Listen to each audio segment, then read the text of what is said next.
Y es que no salimos de Venezuela, Sergio, porque tenemos que volver a Venezuela, pero esta vez un poco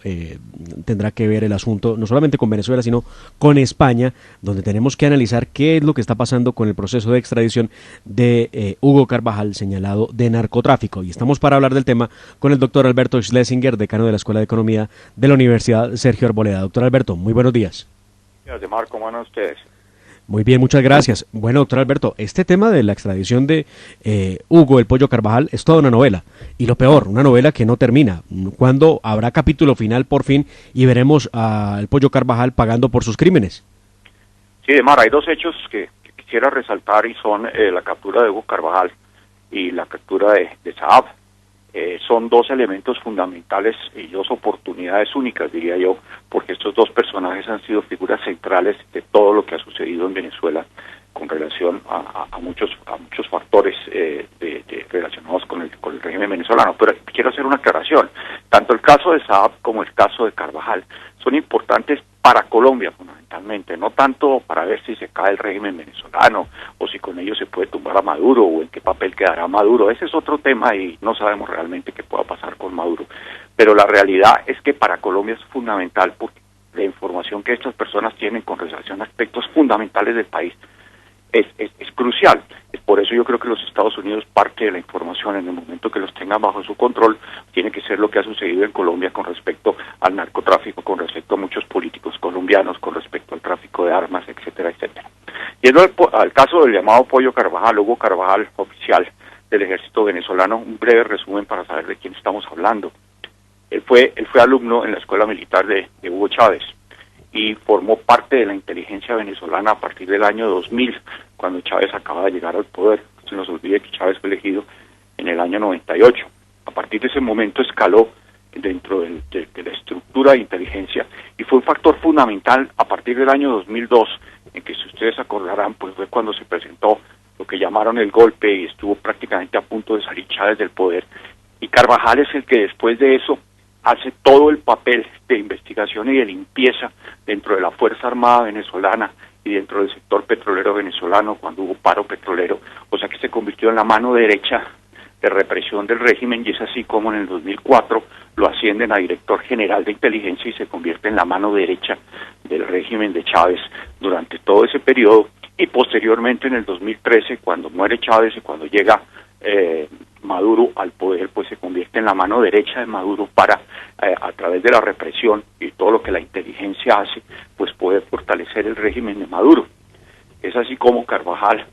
sigue durante los años iniciales del régimen de Maduro convertido en una persona fundamental y con un poder muy grande a través de la inteligencia y los actos que él realizaba. Pero ya en el año 2008, Estados Unidos había colocado a Carvajal en la lista negra como miembro del narcotráfico del Cartel de los Soles y además como parte fundamental dentro del tráfico de armas, que tenía que ver básicamente con el tráfico de armas hacia Colombia. Entonces ya estaba en el año 2008 en la lista negra de los Estados Unidos, pero además también formaba parte, o estaba referenciado en los famosos computadores de Raúl Reyes como una de las figuras fundamentales dentro del apoyo para el tráfico de armas y todo lo que tenía que ver con el narcotráfico relacionado con las FARC. De esta manera, él permanece en el gobierno con el poder que da la información que tiene alguien que ha pasado por la inteligencia. Esas personas se vuelven intocables porque le conocen a todo el mundo absolutamente todo. Y de esta forma, en el año 2014 hubo un incidente que ustedes recordarán, y es que en Aruba, donde teóricamente lo habían nombrado cónsul de Venezuela en Aruba, lo cual también tiene mucha explicación por qué en Aruba una persona que había tenido ese nivel, de la noche a la mañana lo nombran cónsul en Aruba, porque a través de Aruba era un punto de tráfico y de movimiento de narcotráfico, de movimiento de armas, y lo nombran de la noche a la mañana cónsul, y en ese momento lo tratan de capturar los Estados Unidos con una orden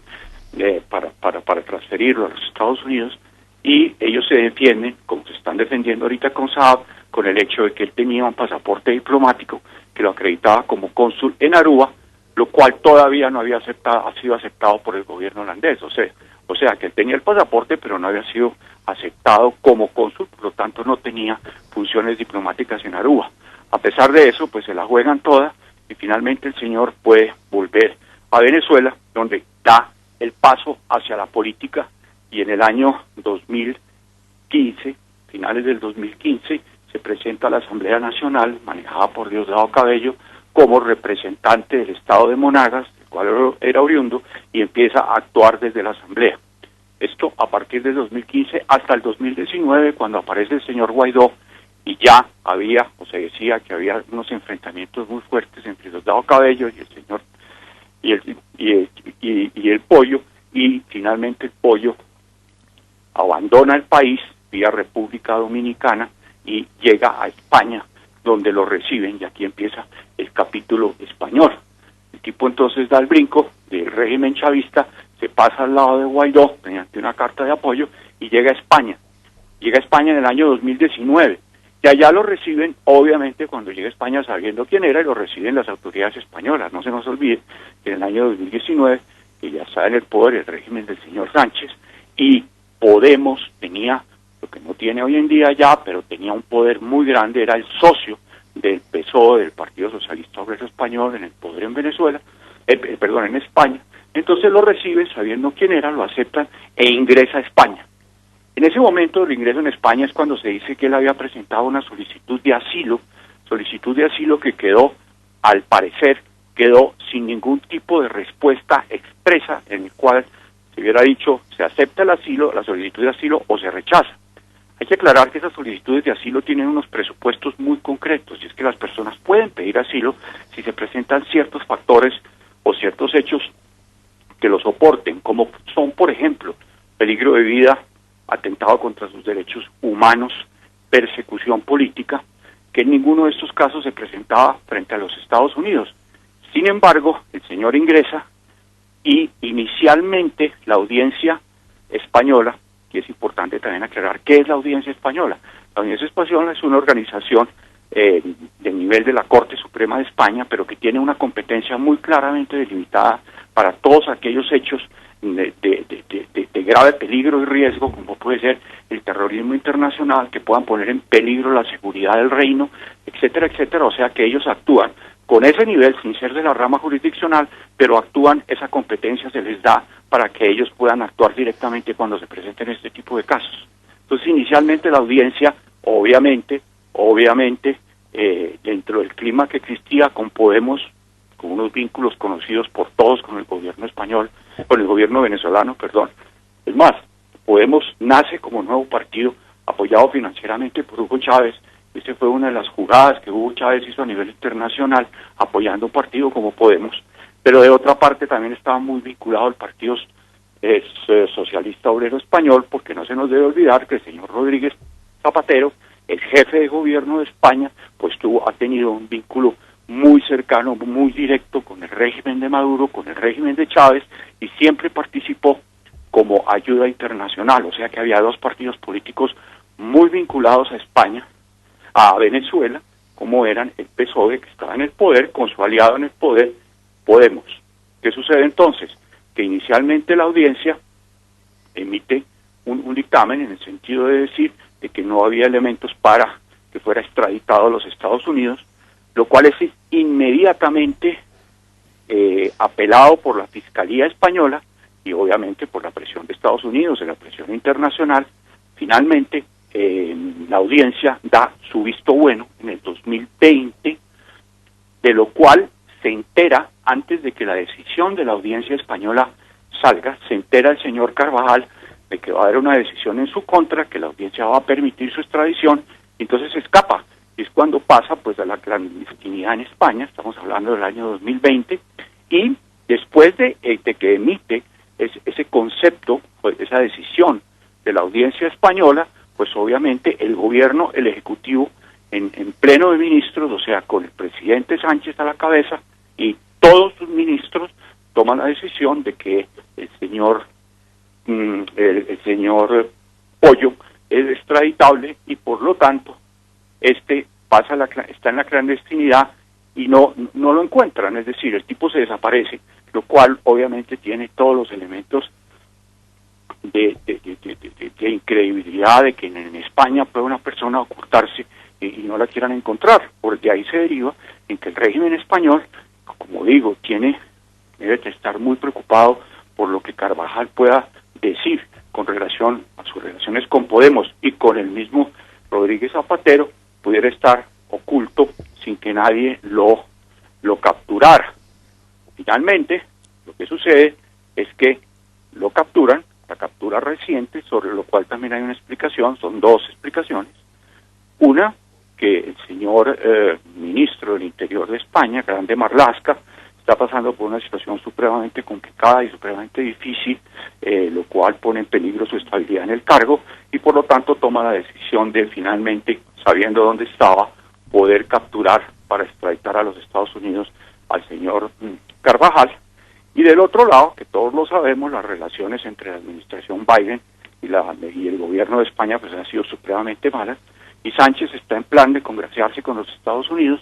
y como está en plan de congraciarse con los Estados Unidos, también permitió el que capturaran al señor Carvajal. Obviamente que hay toda clase de pruebas en el sentido de que siempre se supo dónde estaba Carvajal. La DEA le informó a las autoridades españolas desde hace mucho tiempo dónde estaba Carvajal, que estaba en Madrid, dónde se escondía, dónde lo podían ir a capturar. Nunca se produjo eso por las razones que estamos anotando. Finalmente lo capturan y ya con el visto bueno desde el año pasado de que tanto la Asamblea Nacional, perdón, la Audiencia Nacional Española como el Ejecutivo Español habían tomado la determinación de que se debía extraditar y lo iban a extraditar apenas lo capturaran, pues obviamente en este momento, cuando ya lo van a realizar, sale un elemento nuevo, y es que se dice que desde el año 2019, cuando el señor Carvajal llegó a España, había presentado una solicitud de protección internacional o de asilo, y que esa solicitud no había sido debidamente contestada, y al no ser debidamente contestada, estaba pendiente, y mientras está pendiente, pues no se puede proceder a la extradición de Carvajal a los Estados Unidos, y la audiencia, para informarse en qué estado estaba esa situación, que es totalmente, pues no nueva, pero la sacan por primera vez como argumento para evitar la extradición, entonces la audiencia suspende temporalmente el procedimiento que ya estaba en movimiento, porque aquí hay que aclarar que estamos en la etapa simplemente de ejecución de una decisión tomada hace más de un año, tanto por la audiencia como por el Ejecutivo español, de que el señor es extraditable y están simplemente procediendo primero a buscarlo, a ver dónde lo encuentran. Encontrado, pues proceden a la extradición. ¿Eso qué quiere decir? Eso quiere decir que en España hay un problema que tienen que resolver de una sola manera. Cuando ya la audiencia ha dado su visto bueno, y en segundo lugar, el gobierno de España, todos sus ministros, incluyendo el ministro del Interior, que es el que responde a definir sobre las solicitudes de asilo, toman la decisión de hacerlo, es porque los elementos que hubieran permitido otorgar un asilo, como los que anotábamos, estuvieran atentando contra sus derechos humanos, estuviera en peligro su vida, hubiera persecución política, pues no se dan. Mal podría en este momento el gobierno español decir que sí acepta el asilo, cuando ya el mismo gobierno, en cabeza del presidente y del ministro correspondiente, habían autorizado el asilo, y por lo tanto se supone que todos los elementos necesarios para poderlo extraditar se daban, y a contrario censo, que los elementos que se hubieran podido dar para concederle el asilo, pues no se dan. Entonces yo lo que creo es que esta es una situación que se tiene que resolver muy rápidamente, y el señor Carvajal va a parar a los Estados Unidos con absoluta seguridad. En donde cantará la tabla completa, doctor Schlesinger, con los muy buenos días. Pues interesantísimo análisis, y es que mire lo que ha dicho el Pollo Carvajal, dice: si caigo, no caeré solo, caerán varios países. Con la gasolina que hay en España, si soy extraditado, tiraré una cerilla desde mi avión para que arda. Así que anticipa que se van a destapar muchas cositas de muchos países, entre ellos seguramente de España y por supuesto de Colombia, en donde le pregunto, ¿habrá más de uno temblando o me equivoco? Era lo que yo me refería al principio. Obviamente que todas las elucubraciones que se hacen con respecto a la importancia de que estos tipos canten con relación a Maduro y al régimen de Venezuela, eso es de segundo nivel, eso no tiene importancia, de pronto ni siquiera le pasa nada a Maduro, porque ya hemos visto que Maduro es prácticamente de teflón. Todas las cosas que han sucedido, pues ahí se mantiene el poder. Además a nosotros, pues esa es una importancia de segundo nivel. Lo importante es que este señor, que ya estuvo vinculado desde, es que acuérdese que, como decíamos, en el año 2008 ya estaba dentro de la lista dentro de la lista de tráfico de armas y de narcotráfico, que obviamente estaban relacionadas con Colombia, y no solamente estaban relacionadas con Colombia, sino particularmente con las FARC, con el ELN, con todos los grupos subversivos. Eso es muy importante tenerlo en cuenta. Para nosotros lo fundamental, y es lo que le tenemos que pedir a los Estados Unidos, si bien se trata de un caso interno de los Estados Unidos, tema narcotráfico, tráfico de armas, tiene que quedar muy claro cuáles fueron las repercusiones y quiénes eran los socios y quiénes estuvieron vinculados al señor Carvajal, y qué es lo que sabe el señor Carvajal con respecto a las relaciones entre el régimen chavista y muchos de los colombianos que han estado cerca al régimen chavista y que obviamente han participado en el narcotráfico y en el tráfico de armas. Y quisiera hacer una observación, si me lo permiten, con respecto a lo que mi amigo Úsuga estaba comentando. Miren, el tema de los espías no es de ahora, desde hace muchos años. Estaba vivo Chávez hace mucho tiempo. De personal de los consulados y de la embajada venezolana en Colombia tenían personal cubano, que lo que estaban haciendo eran las funciones que hacen los cubanos, no solo de espionaje, sino de actuar e interrelacionarse con los grupos subversivos en Colombia. ¿Por qué lo hacían así? Porque resulta que al igual que Colombia tiene una gran representación en Venezuela, muchos consulados, en Colombia también hay muchos consulados de Venezuela. Y ya desde esa época se sabía que parte del personal que había en esos consulados y en la embajada eran cubanos que llegaban como venezolanos y aquí actuaban tranquilamente. Entonces eso de descubrir ahorita espías, sí, estamos descubriendo espías y seguramente estarán por el flujo de gente que ha venido hacia Colombia. Pero la presencia de Cuba y la presencia de espionaje de Venezuela en Colombia ha sido desde hace mucho tiempo y nunca se hizo absolutamente nada. Acreditaban a los cubanos dentro del personal consular o dentro del personal de la embajada y a través de ellos pues hacían su labor en Colombia desde hace muchos años. Entonces eso es algo que nosotros debemos saber y debemos tener en cuenta tanto desde el punto de vista de la posición de Cuba como de la posición de Venezuela. Pues doctor Alberto Schlesinger, muchísimas gracias por el tiempo que nos ha dado hoy en la hora de la verdad para hablar de el tema que es cumbre también, para entender un poco qué es lo que ha pasado entre Colombia y Venezuela y todo este tema geoestratégico que involucra también obviamente a Alex Saab, dos peces gordos, dos peces gigantes que están en manos de las autoridades y que tendrán que cantarlo todo, decirlo todo respecto de cómo el narcorrégimen de Nicolás Maduro ha permeado pues obviamente inclusive otras esferas de la política, no solamente en su país, sino también en Colombia, también en el Ecuador, también en Bolivia, también en la Argentina, obviamente en Cuba. Bueno, mucho tendrán que explicar. Le agradecemos mucho y le deseamos un feliz día. Lo mismo, muchas gracias. A usted muchas gracias. Ya, bueno, vamos avanzando en la mañana en la hora de la verdad. No se muevan porque pronto regresaremos para seguir con nuestra agenda informativa, porque hay bastantes temas por analizar todavía, Sergio. Vamos en un breve con Andrés Forero, concejal de Bogotá, para hablar de los niveles de inseguridad. Realmente es aterrador lo que estamos viendo por las redes sociales respecto de las formas como ahora pues están atracando y están hiriendo y matando a las personas. Es realmente vergonzoso que Bogotá esté en esta situación. Ya regresamos para hablar con el concejal de Bogotá.